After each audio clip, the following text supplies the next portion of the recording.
am Orlando Jones, and I just want you to know that the Moana Nui podcast will be starting soon. Stay tuned, yo.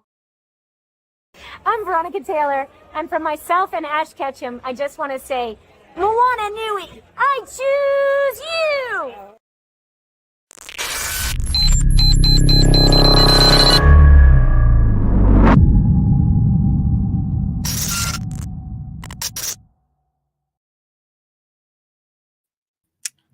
Aloha mai kako, everyone. Welcome to the Moana Nui podcast. E komo mai. It's the end of February, Yes. and that means our Ōlelo Hawai'i month is coming to an end, but we celebrate Ōlelo Hawai'i all throughout the year. But during the month, we wanted to have some exploratory conversations around different themes and values that Hawaiians live by. And so today, February 29th, happy leap year. Our last concept is kind of a combo that we wanted to talk through tonight. And the themes are Pono and Pilina. I think most people have probably heard Pono more than Pilina. So I'm looking forward to this conversation. This will definitely be a learning thing for me too. And just better understanding, some of the things and hearing the perspectives of others in the community. Tonight, it's awesome because I'm joined by Dana, and with these days, it doesn't seem to be too often that we get to be on here together, but I'm really happy to have her. So I'll hand it over to Dana for real quick. Aloha, everyone. Thank you so much for tuning in. Of course, we'd like to thank you for definitely watching our episodes this month.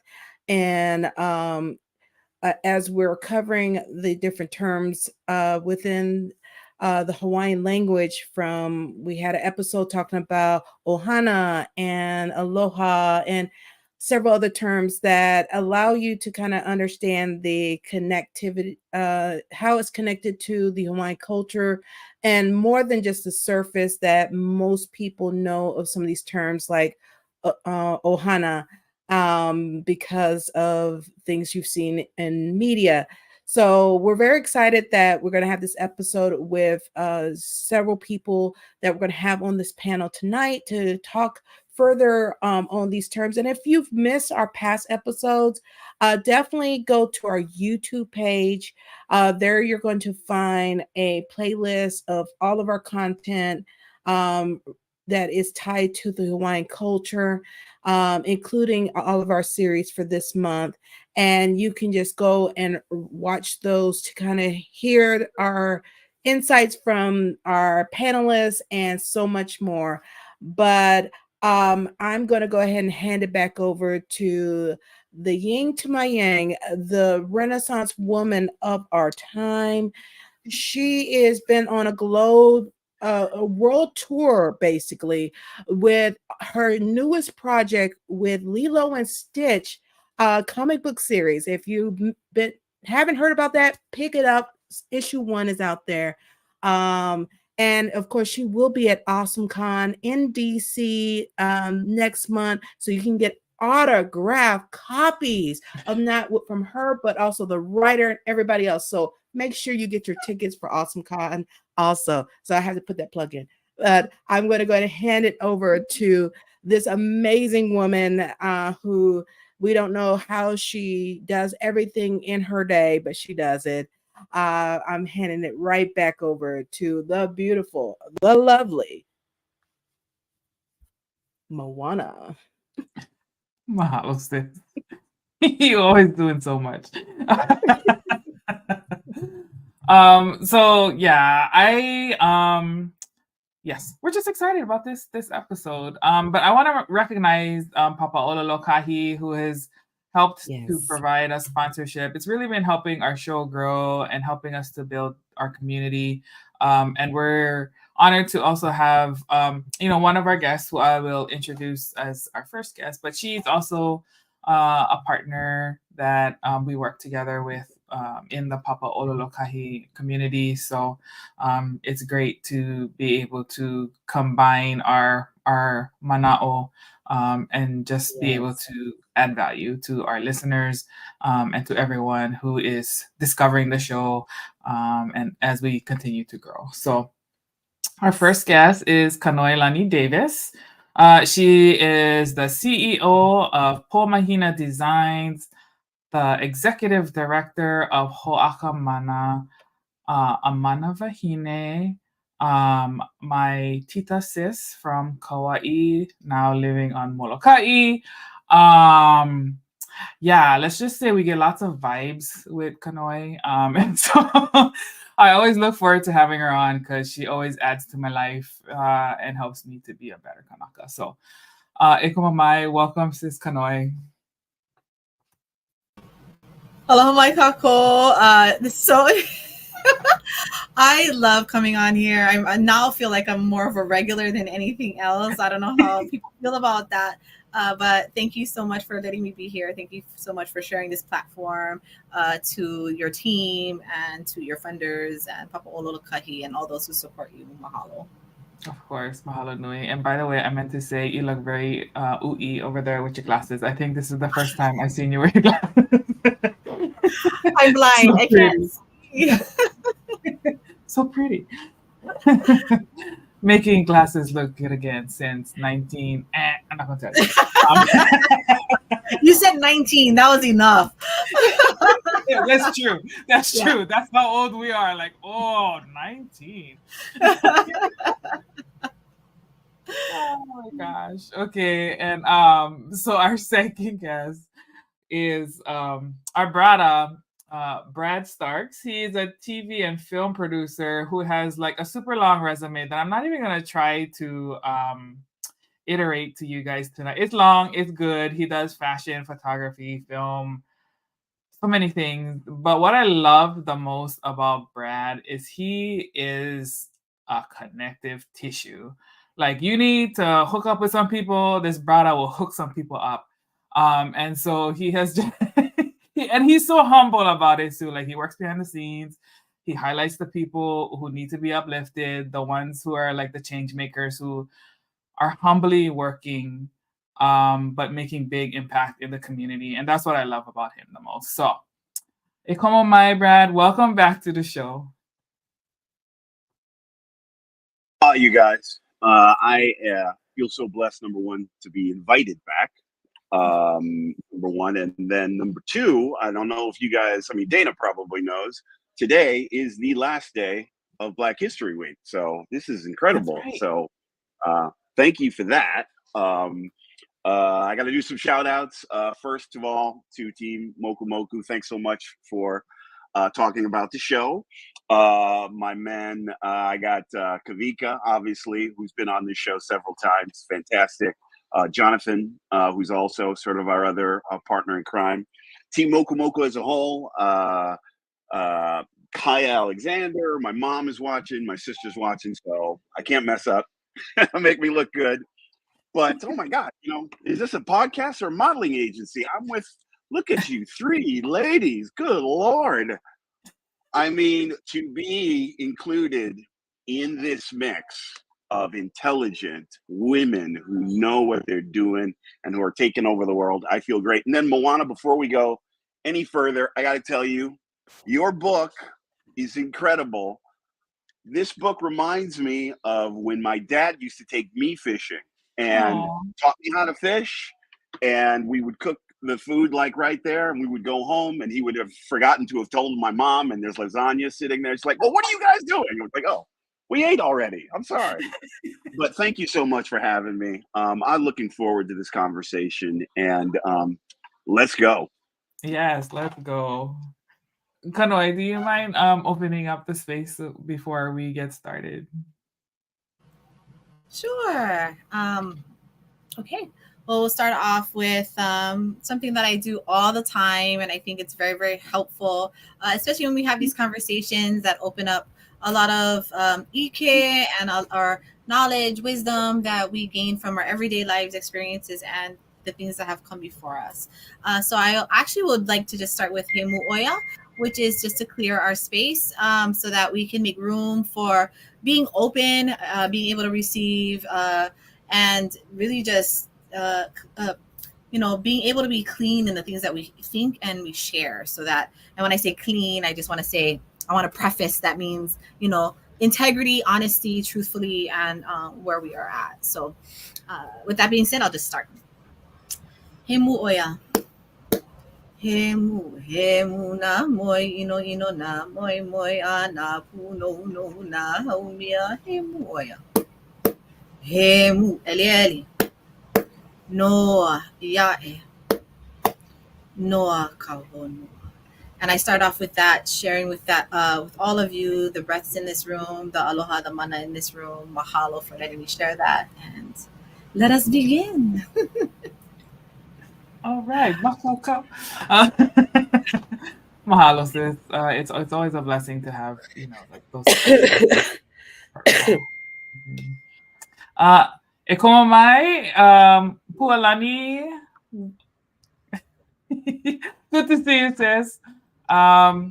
So, let's start off this conversation with there's a lot of definitions about what Pono means. And Pono, like we see it on t-shirts, live Pono, in various places.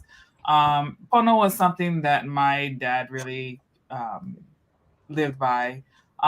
But I wanted to open this up to everyone and ask what it means to you, because I know everybody has their own view of what this means to them. It's like anything else. So let's start with that one. What does Pono mean for you?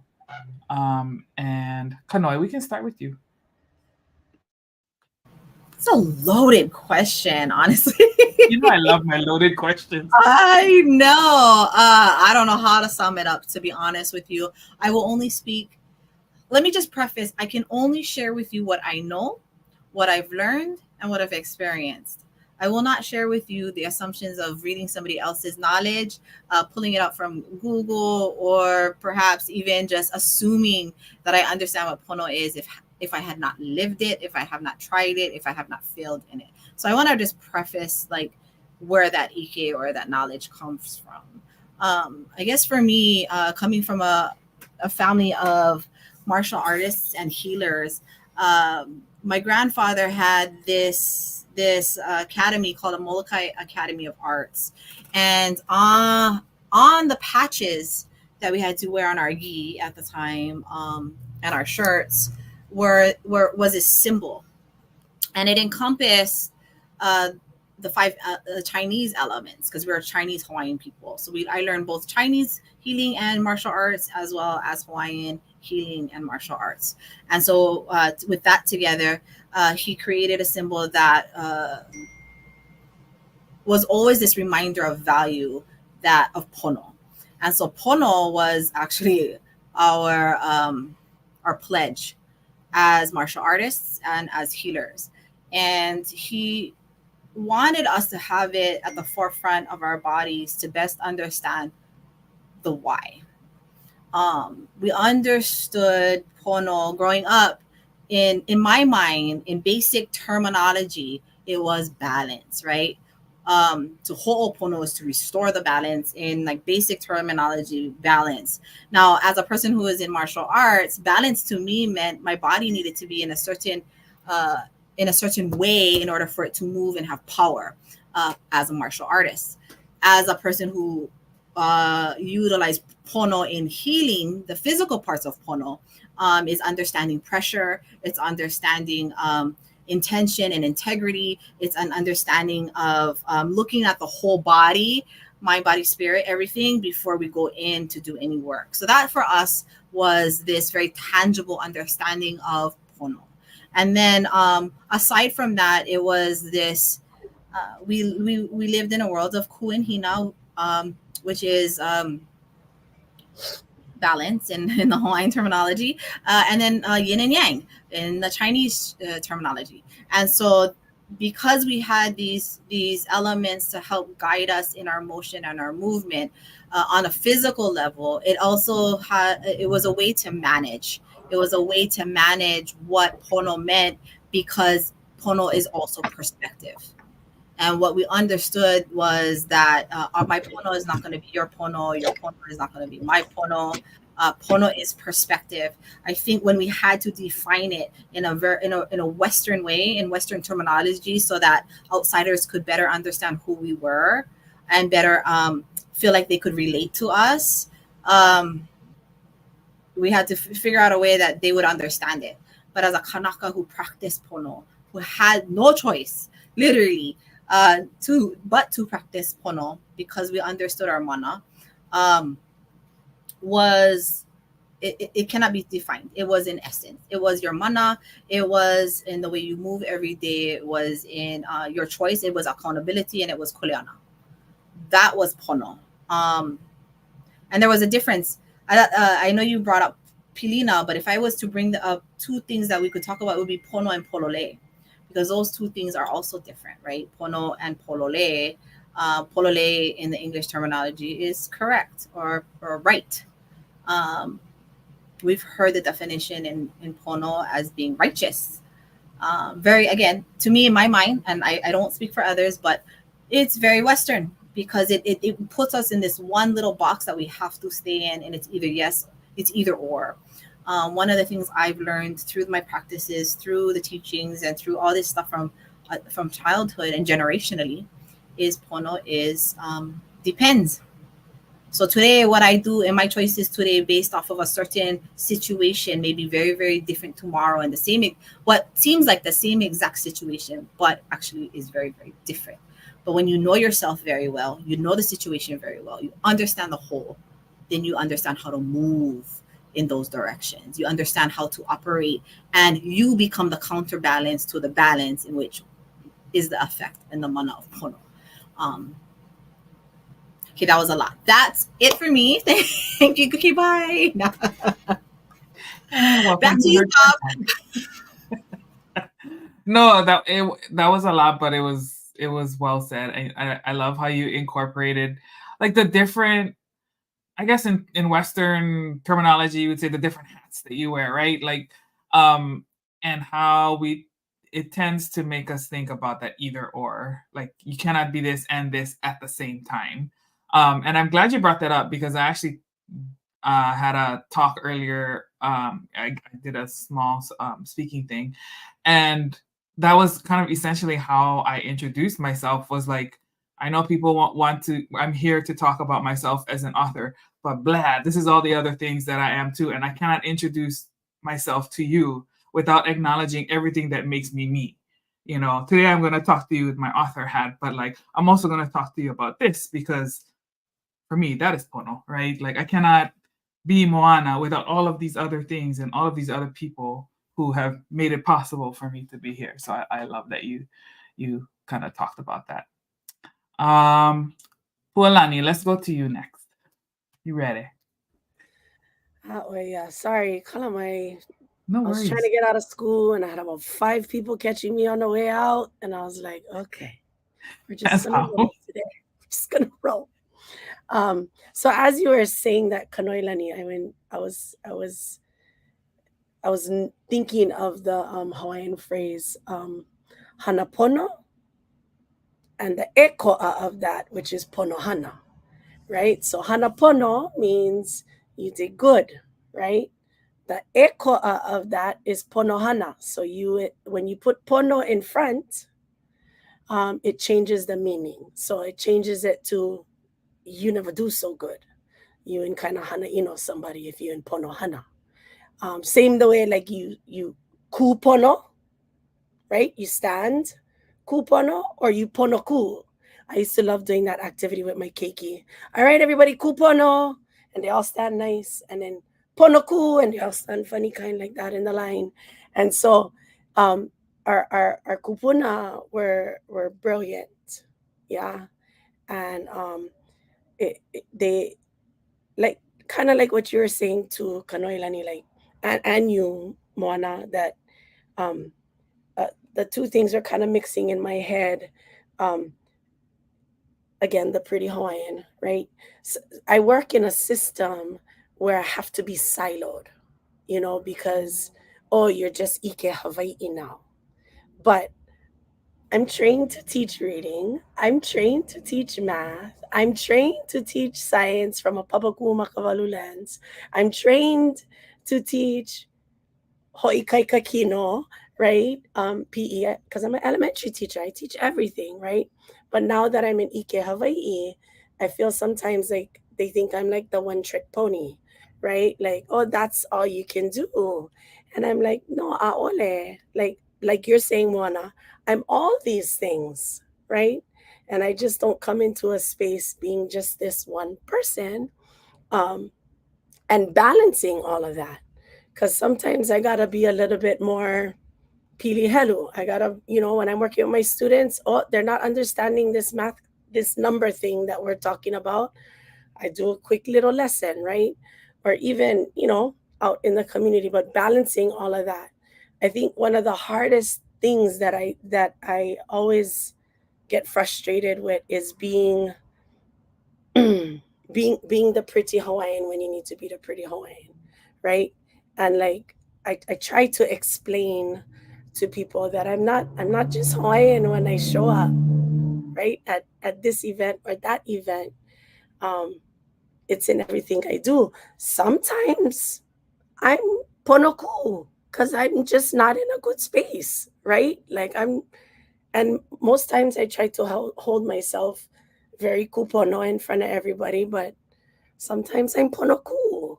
Or sometimes my ku side wants to come out a little bit more than my hina side, right? And so um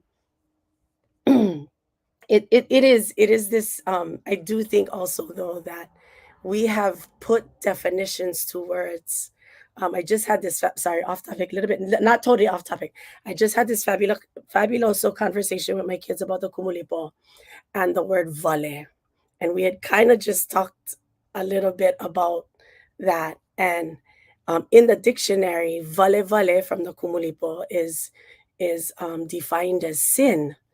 And I realized, like, oh, that's a little bit imposed translation possibility. And I just speaking from my perspective too, maybe it wasn't. Um, but then when we looked up vale and they found that word slime, oh my kiki, we're all in. They're like, you mean we came from slime, Kumu? Yes. Yes, we did. And they were just like, they were bought in at that point. But having that conversation with them really, really was like just blew their mind up, because they've been siloed as well. Yeah, they've been siloed. And so they're just like, what? Yeah. So, anyways, okay, I found out. But that was like one of my like fabulous conversation. And it was just that one word, vale, and the slime. And that was it. I hooked them. I hooked them. Well, you hooked me because now I gotta go look in a dictionary. I was like, let's explore this word more. Oh man. Brother Brad, what are your thoughts on what does Pono mean to you? Well, first of all, Hope, thanks for being here. You missed sort of like the backstage conversation, but it basically came out. I have internet stalked both you, both the ladies who are on our podcast right now. You guys are absolutely incredible. Hope, the work that you do with special needs kids is absolutely amazing. I've found every single item and read it front to back. Thank you so much for everything you do. You are fantastic. Kanoelani, you were talking about martial arts. I don't know, and I would love to know if you are familiar with a master, female master from 2012 named Rika Usami. You talk about balance, you talk about grace under pressure, and all of these things having to do with Pono and all these other kind of things. I would love to have you watch that. She embodies that. Absolutely incredible. I think you'll find a lot of value in that. And one of the things my father taught me in trying to learn sort of about yourself is to learn it through sports, team sports, which encourages teamwork, working together as a team, but also martial arts, track and field, these solitary sort of like athletic endeavors that really teach you to focus and to look inward and to be strong that way. And through some of the things I think that we're talking about today, I mean, I listening to what everybody has to say, and you know, my grandmother used to tell me something that I heard someone say to me 2 or 3 years after I've been here on Maui. I've been here for about 11 years. I moved here from New York. I worked in the fashion industry for a very long time, more than 25 years, in Europe, in New York, in a lot, all over the world. I can say that. Don't take Pono or Aloha for weakness. Okay? Yeah, you can be open. You want to be nurturing. I think one of the important messages that I heard from both of you is that we're more than a sum of our parts. And when you want to impart important learning, especially to kids, you want to embody everything you are to really enrich that message. I'm sure there are tons of people who have talked about sharing Pono and sharing Aloha for years before us, but it's not the message, it's the messenger. Hope you have a certain way of doing that in which everybody takes that in, but that's based on what your experience is and what you bring to it. Everybody has that, and I think it's so important, and it's definitely needed in today's world because social media is really hard, especially like on young females. I mean, like I see it, it's hard on people in general. It's definitely something that doesn't skew to our better values. But Kealani Davis, and you already know this, I've liked every single video of every message you've put out there, and you're doing great work. I hope to see more of that. So, Pono for me, I mean, I try to embody it from what I know, and I try to extend the aloha that I want back to me. I try to practice it every day. Like I say, sometimes people may catch me sideways and they get a whole different experience. But, you know, I would also think sort of in being an engaged personality and a living human being in the world, you have to take care of yourself. And I think as creatives, sometimes we don't do that. But if you don't take care of yourself, you can't take care of anybody else. You can't share aloha with anybody else. So that's what I take from it. I love that because I think that calls back a little bit to one of our previous episodes where we were exploring Malama Aina, and how we mentioned that like Malama Aina is not just taking care of our land, it's also taking care of ourselves and making sure that we, you know, we're in balance and we're able to bring ourselves to the space, in a good way. And if not, then we need to go Malama Aina, right? So I think that's also part of being Pono too. So Kanoe, I know you wanted to explore the term kahupono. How do you want to approach that?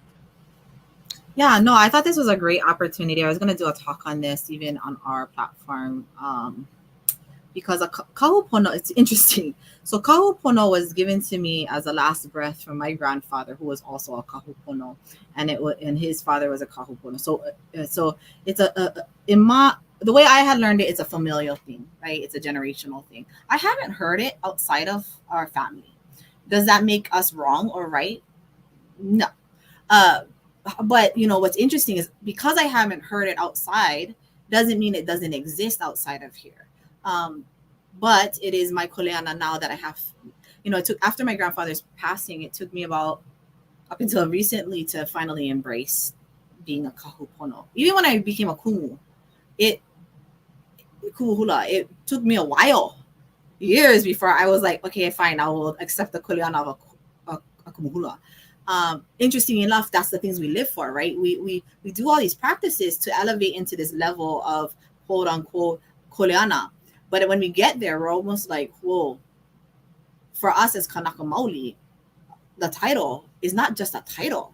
It is an absolute kuleana, and it is an absolute responsibility. You are very much accountable for everything that you do, touch, speak, act today when you're alive and when you're dead, and everything you've left behind. And so I wanted to bring up this kahupono because people are starting to ask questions like, well, what is a kahupono? And it's like, all right, cool. Now we have these conversations. But then I'm also seeing people pick up these words. Now everybody's a kahu. Now everybody's a kahupono. I'm like, okay, now we're appropriating kanaka. We're appropriating kanaka. Stop. Because unless you're ready to battle in that world, I wouldn't pick it up. And that's for people who've practiced this a whole lifetime, right? And so the kahupono, so kahu, if we had to break it up in literal Western terminology, I'm going to keep doing this because that's what it is so that everybody can understand it. That's not Hawaiian, or is Hawaiian, but it's learning Hawaiian. Is kahu was the person, I think it's defined as like caretaker or somebody who takes care of something. I don't know. I haven't really looked it up in Vehe. And then pono, right? Whatever, balance, harmony, all the other things. Not forgive me, not I love you, that song. But kahu is deeper than that. Kahu is a requirement. A lot of the things, if you listen to Hawaiian language, it is more verbiage than it is descriptive. They all hold a kuleana.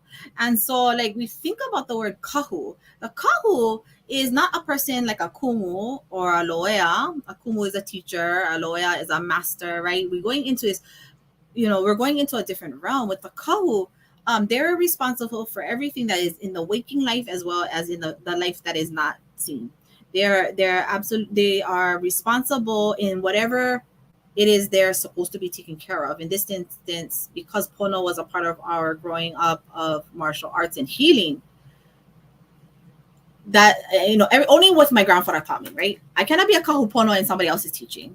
And even if I learned that teaching for 5 years, 10 years, that's not enough time. I have learned this for over 44 years of my life. So when you've reached that level, and I don't care how old you are, if you've given that sacrifice and that suffering, because we're going to keep talking about that suffering, which got us to this point, then we can have those types of conversations. But because it's a new learning concept, even some of those older folks who didn't know what it's about, they question it. I have had Olohe question my lua practices, my forms of practice, my forms of weaponry. And then it shut it down because as a young person, I thought, oh, was that not real? Because it wasn't validated by the community. Then I acknowledged, you're not my community. You're not, because you weren't around when all these things are happening. And then to erase genealogical and familial ties of our practice is not Pono. And the Pono is the kuleana, right? As I was sharing with you earlier, it is the kuleana. So the kahupono is responsible for everything I put out. So if I'm going to be given the title, then I am accountable. Even if you're not in my presence, if I've given you something, I have to be accountable for that. So like even in this conversation, if this gets misconstrued later in the future and it comes back and I have to go, okay, wait, that's not what I said. Or you ask me a question, I have to answer it because it's already there. It's put out there. Other than that, that's why things stay huna, right? They stay hidden. And a lot of the hidden also is based off of fear, right? And based off of judgment. And that's the irony in all of our living being is like the irony we live in. I always say like life equals irony, period. It's one big ironic space. So yeah, kahupono was a way to just bring out, if you're going to use it, because you think it's cool, let me just explain to you. It comes with kuleana. So expect all the great things that come with the title, and then expect all the junk things that come with it too. And that, my friend, is Pono. That's it. I obviously had to get that out there. No, I love that. Especially that titles come with kuleana. Because not even in only Kanaka spaces. Hello, Westerners, like, you need to know this too. Because there's a lot of people out here who likes to tout, like, oh, I'm this, and boast about this. I'm like, okay, but do you understand what that means, though? We're not talking about just clout. We're talking about actually hard work, delivering, making sacrifices, all the times that your ohana has to go to the side, because in order to really carry this title, it means that you get one big kuleana. Like, so I'm glad that you brought that up though, because that's something that I have a hard time reconciling in the spaces that I move in, because they don't understand that the Kanaka and the indigenous perspective, because I don't think it's even unique to us too. I think a lot of indigenous people share this value because we all understand that it's interconnected and there is responsibility and kuleana in the things that we do and what we put out there. So mahalo for that. And I also want to express too, it's go ahead. earned, right? It's earned. Yes. Earned it. It wasn't a title I paid for. And I don't think anybody would want to pay for something like that if they understood what that meant. There's no on and off button. It doesn't turn off because I pull work today. Right. It's on when I'm even using the bathroom. It's on all the time. Yeah, right. So it's this earned space. And I think that's that holistic understanding of what Pono is again, Pono is kuleana. It is a verb. It is an action, and it is a mana. It is not, it's hard, it cannot be defined because it also is perspective, right? It's again, irony and contradictions. That's what we live by. Sorry, that was it. Pualani or Brad, do you want to add on to what Kanoe said from your perspective? So as you're talking about kuleana, about now all the Hawaiian words I know, right? I don't learn everything about them at the time I'm learning the word. Bits and pieces come later. Yeah. I've known kuleana since I was a child. And what did it mean? Responsibility, right? And I say it like that too, because it is a kuleana. But then when you really look at the word kuleana, which I did, and it was a happenstance, and it always happens that way to me. I'm looking shurapuke vehe vehe, and boom, this word pops out at me. So if you break apart, and please, nobody take this and turn it into the whole aloha scandal. Please do not take it into that, because I don't want to be involved in that. However, I am just acknowledging the brilliance of my kupuna in this. You see how we gotta make sure that nobody takes what we say and take it out of context, and then, oh my goodness, it turns into this whole thing, big scandal. Yeah, no, I don't want to be that person. I am not that person. So I'm looking through the dictionary and I found the word kole. Kole actually means the opposite of movement. It means to not do anything. But when you add ana onto it, it activates it. So you see our kupuna, they were brilliant. So just like hana pono and pono hana, koleana, without the ana, without the activating word at the end that turns something into an action, yeah, it means you're doing nothing. And so when I had found that, I was like, bruh, brilliance. I love our kupuna. Sometimes you can go down rabbit holes. I don't suggest you do that. And again, nobody take that and be like, she's wrong. Okay, fine. If you like have an intelligent conversation about it, I'm down. But we got to be able to have these like conversations about our Ōlelo so that we all understand it deeper. Yes, it's okay to be a researcher or whatever and know more than everybody else. But with that koleana comes your koleana to educate the rest of us in a way so we understand it and so we use it better, right? But with that idea, my first experience down in Waipio Valley with Uncle Kia Franda, this man has always stayed in the back of my head every single time. I will not forget the first sentence he said to us. Well, what is your function? What is your function? And I just was like, I was like 16. We came down here for working the lo'i, uncle. And he was like, but for real, what is your function? And I never really quite understood what he was saying as a teenager. as I became more of an adult and seeing the different roles that needed to be filled, I just could hear him in the back of my head. Well, what is your function? And so in any crowd that I'm rolling in, that I'm running in, what is my function in this crowd? Right? What is my koleana in this crowd? And if I'm seeing I don't have a koleana or I don't have a function, maybe I need to step back from that, right? Maybe that's not the space that I need to be in. But I do want to acknowledge that so many times, again, we spend a lot of time being like, oh, that person's right or that person's not, or needing to validate things. That is also, I think, a Western construct, because our kupuna were very clear, very clear. They were very clear with that. And so that means that Ike looks different in every halau, right? It may sound different, it may look different. Does it mean it's wrong? No, it's different. But same like our houses, right? Just like our regular houses. The way I run things is probably not the way other people run things in their house, right? And same for bodies of knowledge. I do want to say, though, there's a very distinct line between greeting things and doing things with being pono in doing it and then not.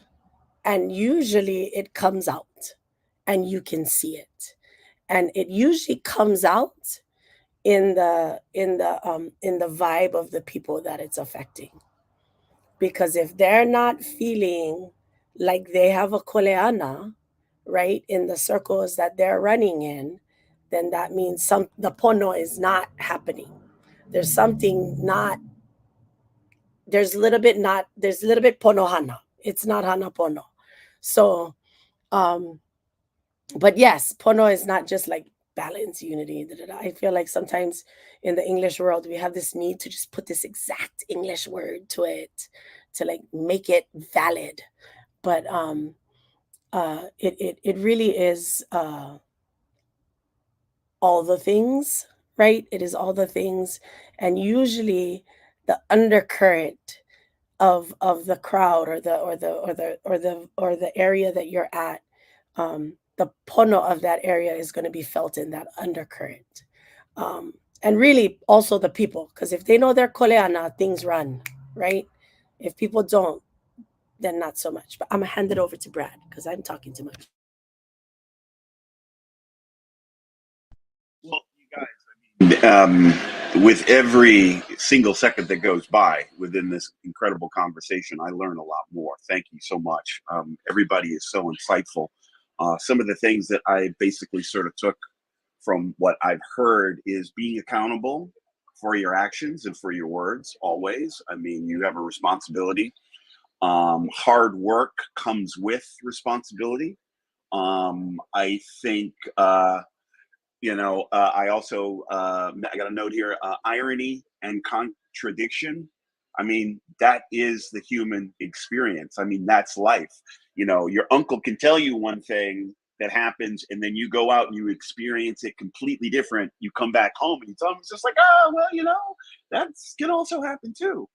But in being responsible members of any community, we have to understand that there are temporal differences that happen in the world. And the test is, or the idea, I think maybe like what life's lesson kind of boils down to is like, life is a fantastic, amazing opera. There are these incredible highs and there are these terrible lows, and life hurts, but there's nothing else like it. And you only get one life to live. So how do you live that as a responsible person?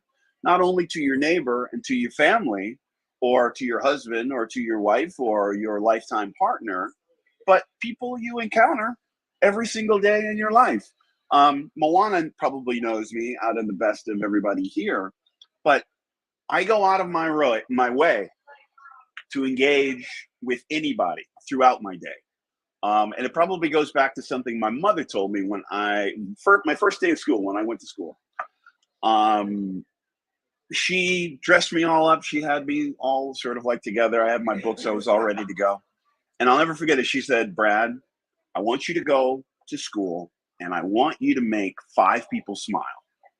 And, I was just like, what is she talking about? I don't know anybody, but I can't even tell you if I did it, but I can tell you the way I conduct myself here more than anywhere. And again, I've lived in Paris, I've lived in Italy, I've, come from Chicago and all these other kind of things. If I've learned that if I lead with my empathy, I don't have to speak your language, but I can listen to you and I can hear your words and I can take in your meaning. Hope you actually said something that I wrote down. There are these words that encompass these thoughts and these ways in which you should treat everybody. But you can just have that word, but if you don't put feeling and an understanding of what that is inside you, that's personal to you, it's hard to really understand that. And I'll let you guys in on another thing. Obviously, I went to public school in the mainland. And years later, 10, 15, 20 years later, once you get older, you start to understand what I learned history-wise was written by mainland white colonizers. All I know about history has been whitewashed to make them look good. I can tell you, I remember the 1 week I learned about Hawaiian culture. It was 1 week. And the icing on the cake was we listened to like 15 Don Ho records. Ridiculous. And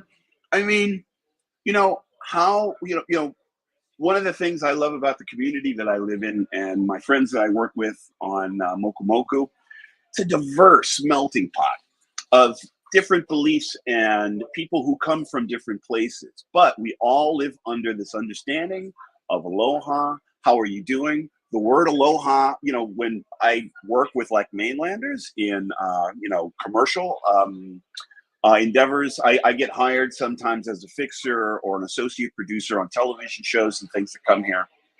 And the experience, and I know you guys have all had this, you will have these mainland people who come here who feel, I'm paying $2,500 a night over at the Four Seasons.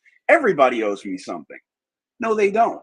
You owe them because, and then, and don't let me get into it. We'll be, this has to be another show if I get into some of the experiences I've had, but I've basically broken it down like this. You can have any permit that you want while you're here, but the local people will shut you down so fast if you are not right-minded and you do not conduct yourself the way you are expected to exhibit aloha here.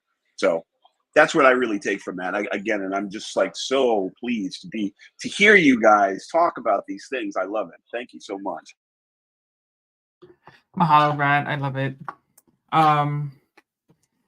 Yeah, and I like hearing the external perspective too, and like what you have learned, like engaging with our community, because that's it's always good to see, how other people view it and what you take and adopt and adapt into your own learning too. It's one of the things I love about experiencing other cultures and seeing, what they hold to be important to them and seeing similarities and what makes us unique as well. So I think this is a kind of a big question, but I'm hoping we can do it in 10 minutes. So broadening Pono, when it comes to again, the titles, right? The leadership positions, and I say leadership because I will say managership, because leadership and managership is not the same thing. But so how can leaders, in government, business, right? We have a lot of leaders in Hawaii right now who is not Pono, right? It is not Pono. What are the things that are missing in, let's use the fires, for example, right? Lahaina. What is not Pono about Lahaina? What should they be doing better? And I know that's ooh, Moana, we just opened up a whole new episode right now, but let's try to see if we can keep this in 10 minutes. Who wants to start? Ready and go. I gotta put the challenge in there.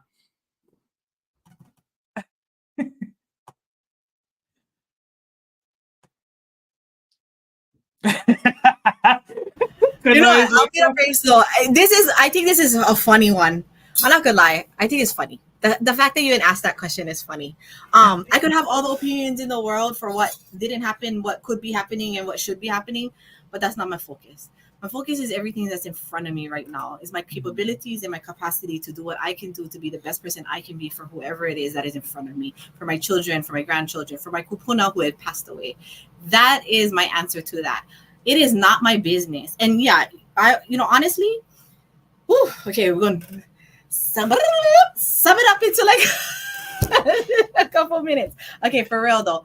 Honestly, we cannot control what people do out there. Again, Pono is perspective, especially if you're sitting in positions of power. I hear people say, Kano, you have to play with the politics. Okay, I get it. Yeah, okay. I don't have to. I can be very much aware of it, and I can make the choices as to how I want to work with it. But I do not have to do anything. What I have to do is ensure that whatever I'm doing, I am accountable for. It doesn't matter what it is. Again, Pono is perspective. And, I do feel sorry for honestly, I feel sorry for a lot of folks in politics because it's not an easy place to be in. And on top of that, a lot of the folks who think they're manipulating other folks is actually being manipulated by bigger folks, and they don't even know it. And you're like, and that's that deep breath right there. That's Pono. So, you know what I mean? Like, honestly, when we're sitting in these positions of change, even me, sitting here, whether it be through an executive director at the nonprofit organization or a CEO to the multiple businesses that I own, I could think that I'm doing right. Somebody out there is going to think I am not. And that is okay. Because, again, I got to sleep with myself. I also going to have to suffer my consequences. And I acknowledge that. And I'm very, very aware of that. So that makes me aware of how I want to move in and how I stand for my own beliefs and values. And so I think one of the biggest things in regards to what had happened, we cannot change what had happened, but we can change how we're going to move forward. I cannot change other people. I can have conversations. If they ask me a question, I will give it to them. One thing I don't like, and I try not to put this on others, is you should. As soon as I hear you should, I'm done. Conversation's done. And I hear this a lot because it's a very hierarchical way of speaking.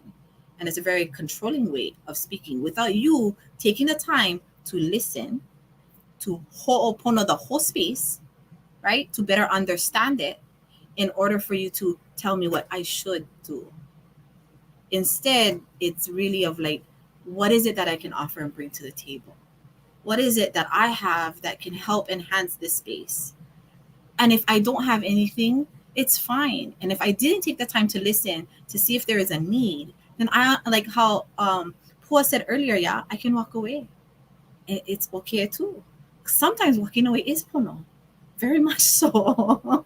So I want to leave with that. I mean, I know that's like, it may seem like a cop-out for whoever, but if you know me, if you deeply know me, then you understand that's none of my business. All I can do is me, and all I can do is whatever I do here, that's what I'm responsible for. And I will do it with the best radical honesty, radical aloha, and with integrity, and in creating secure and safe spaces for myself and those who are around me. And that's the best I can do. And if I cannot, I will humbly, with all of my ha'a, say, okay, mahalo, I will not be able to, or I cannot. And that's, to me, is politics is a hard place to be in. And I'll leave that at that. Mahalo. I'm not surprised by your answer, and I'm glad that you said it, though, because I think a lot of people need to think about that too. It's easy to get caught up in the emotions of certain things, and sometimes you got to pull back and be like, okay, what is my kuleana in this space? You know, like what is it that I can do to move it in a positive direction versus getting caught up in the whirlwind of negativity that we find in a lot of spaces. Anybody else want to add? So I'll try to talk fast too. I'm also gonna go on the lines of, you know, I think our Aina has already whispered to us what is the best path for Lahaina. It's if we're gonna listen. Um, I'm not from Lahaina, so I'm not gonna speak for the people of Lahaina at all, but I'm gonna speak for Hawaii in general. I think our Aina has been whispering to us for the past 20 years what we need to do. And I think many of us are boots on the ground trying to do. Maybe looks a little different in every community, but we will do much better by coming together than being crabs in the bucket pulling each other down. Um, we will do much better than that. Our kupuna tried. I know. Kamehameha. He was a little bit bull in a china shop. He wasn't, he he tried though. But like that, right? The duality, because we lost a lot of people, right, in those battles of unification. But had he not unified us and the colonizers came in, they would have took us by storm way faster, right? So the duality of that, and we can say that now because we're out of it, right? We weren't living in it, so it's a little bit different. So I'm not gonna speak to kind of that, to just what is happening in Lahaina. What's happening in Lahaina was 200 years of mismanagement, and it goes across the Pai'aina, right? It goes across the Pai'aina, and I get to play in politics. It's not always fun. And it is for some of these people who take on these leadership roles. One of my uncles told me, when you're the leader, sometimes it's lonely because you don't know who around you is going to really be there to support what you say, right? I do hope that our young Kanaka that really do care for our Aina, or even, I don't consider myself that young anymore. I kind of consider myself on the other side a little bit, not totally, but not as young as I was, for sure. Was that song? Not as good as I once was. No, but getting into positions to make the right choices and be ready to catch cracks, because you can catch cracks, but being in those positions, is those cracks worth it to move us forward? But it's not going to be an easy road. We didn't get here by people making good choices, right? We got here by a lengthy thing of not good choices, but at the core of it, politics is not for everybody, right? It's not. I don't even know if it's for me. I just somehow ended up in that realm, and it's not always the most comfortable of conversations to have, because sometimes the human entity that needs to really be thought of is removed in order for decisions to be made. And that's probably the hardest part, because at the end of the day, every single one of those numbers has a person attached to it, right? And that is hard. That is, you gotta, yeah. So anyways, I'm not gonna speak for Lahaina, but I'm gonna speak for Hawaii in general. Not speak for, but just speak to Hawaii in general. We do need to, us as a people, like Kanoelani said, we need to take care of ours and make sure ours is good. We gotta, again, I cannot speak for everybody else, but the working together actually got to happen. And we cannot just talk that talk. We got to walk that walk. And we got to acknowledge each other's differences in the way we learn, in the way we teach, in our bodies of Ike. And how can we find that common ground to move us forward? Because if our canoe going to spin in circles, we're not moving forward. And so we got to find a way to make those tough decisions. But really, again, I'll go back to our Aina has been whispering it to us time and time again for the last 20 years on what it needs. And maybe we just got to listen. So I'll go to.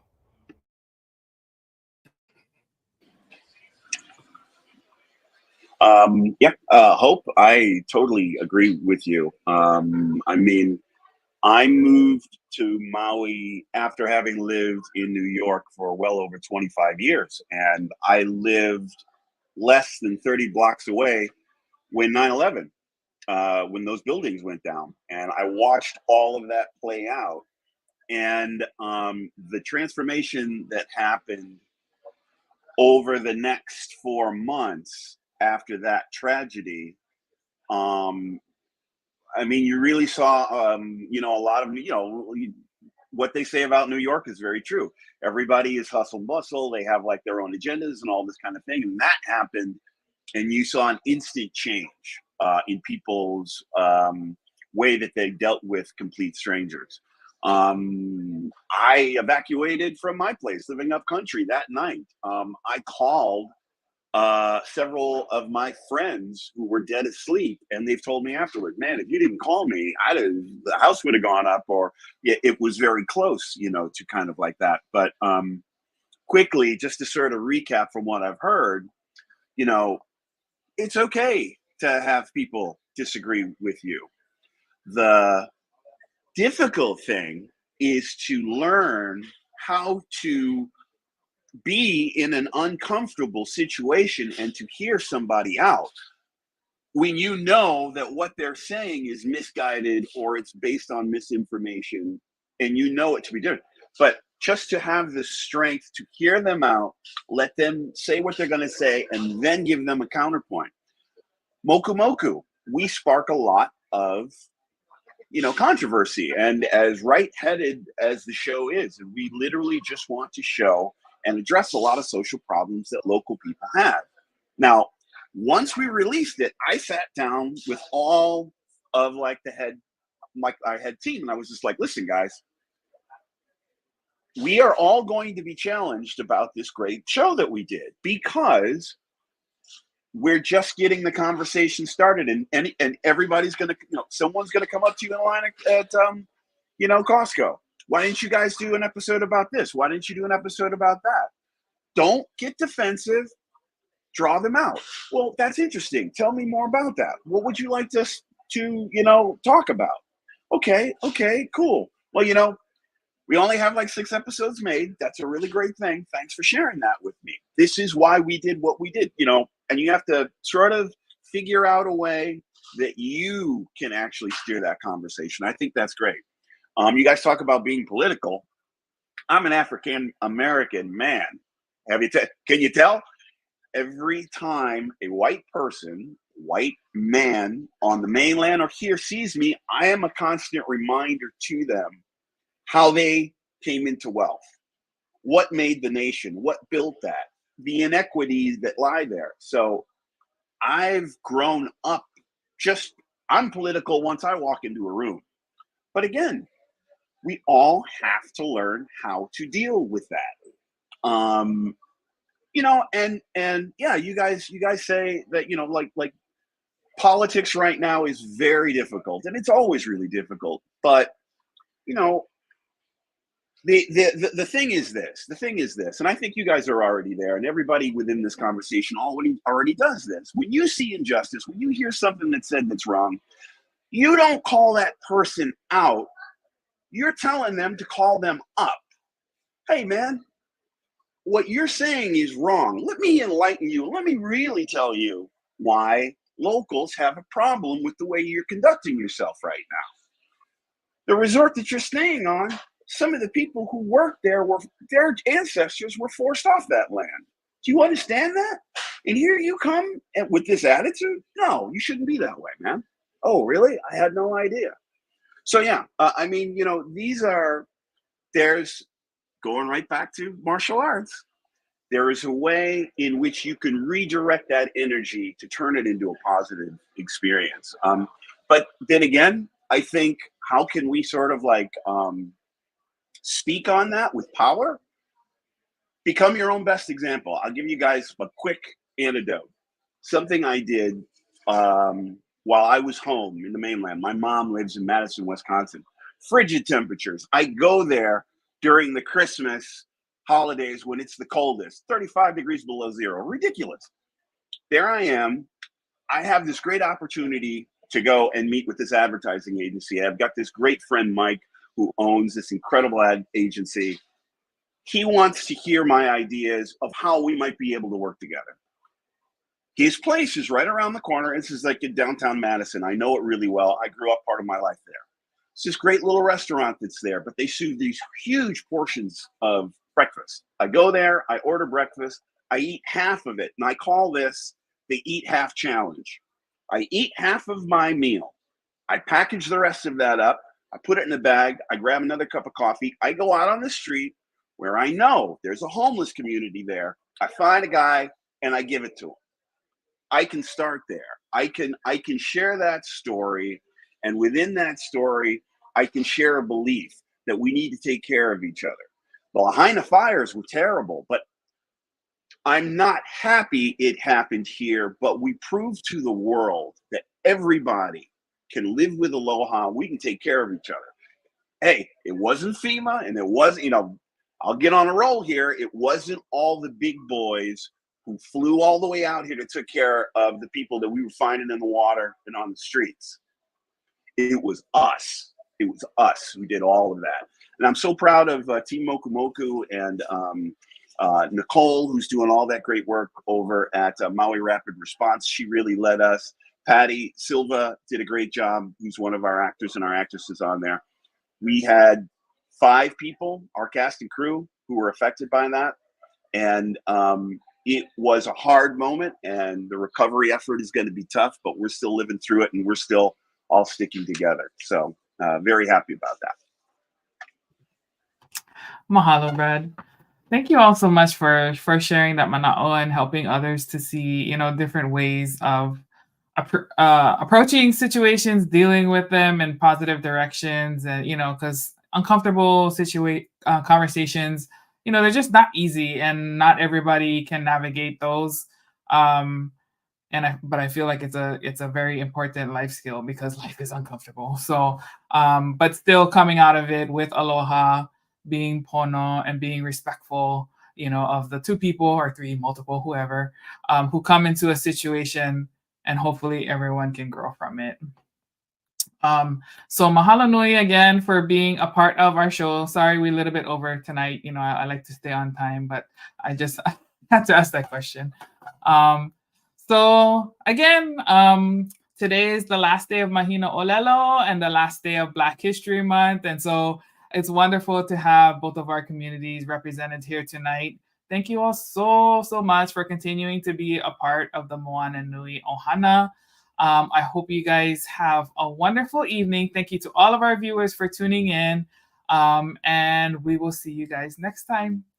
Aloha, everybody.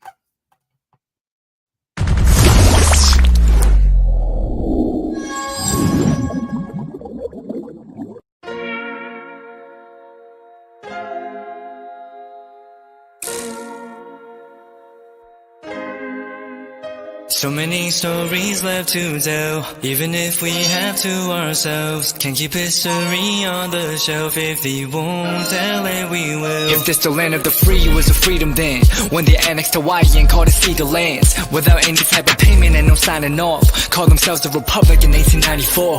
1.2 million acres overtaken from the native Hawaiians. When they resisted, the West retaliated in violence and erasure. The Hawaiian language is banned as part of colonialism's plan to expand, yeah. Stuck between a rock and a hard place. Multiple bombings of Kanoelani. As a part of their ongoing war with Asia, used it as a place for target practice.